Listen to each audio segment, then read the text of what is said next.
Andrea, talk us through this stage lockdown and what it means.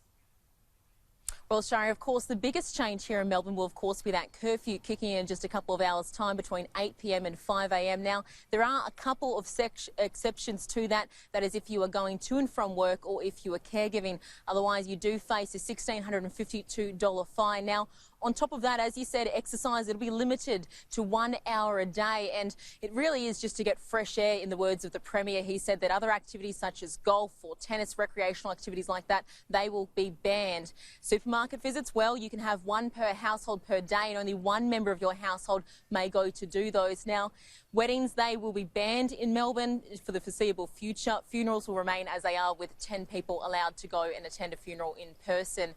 Now, Premier Daniel Andrews, he has been in power for 6 years. He says this is the hardest day, the hardest decision he's had to make so far. 6 weeks versus a slower strategy, a much slower strategy that takes up to 6 months.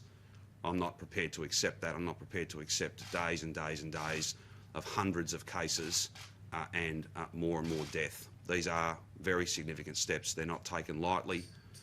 It's very challenging, but it's exactly what we have to do.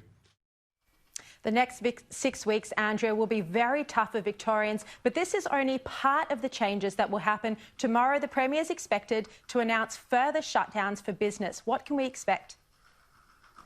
So, Shari, today was all about the way we live. Tomorrow will be all about the way we work. Now, the Premier has made it clear that there'll be 3 clear areas. There'll be those businesses that can continue to operate, businesses such as bakeries, butchers, grocery stores, chemists, all of those ones, particularly relying on food service there.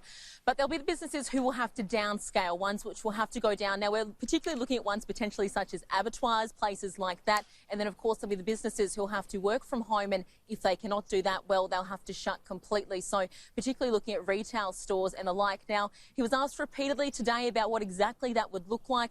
The Premier did not want to make a point of saying which industries it would be. He said it's a very complex process. They'll be working through the night and we're making decisions in the coming days as to what businesses will be able to remain open. Obviously, we have the biggest container port in the country. What gets turned off here will have a direct impact right across the nation and indeed right across the region and the world when it comes to issues of export and the like. So it is quite a complex task, and one that we'll be able to talk to in more detail tomorrow.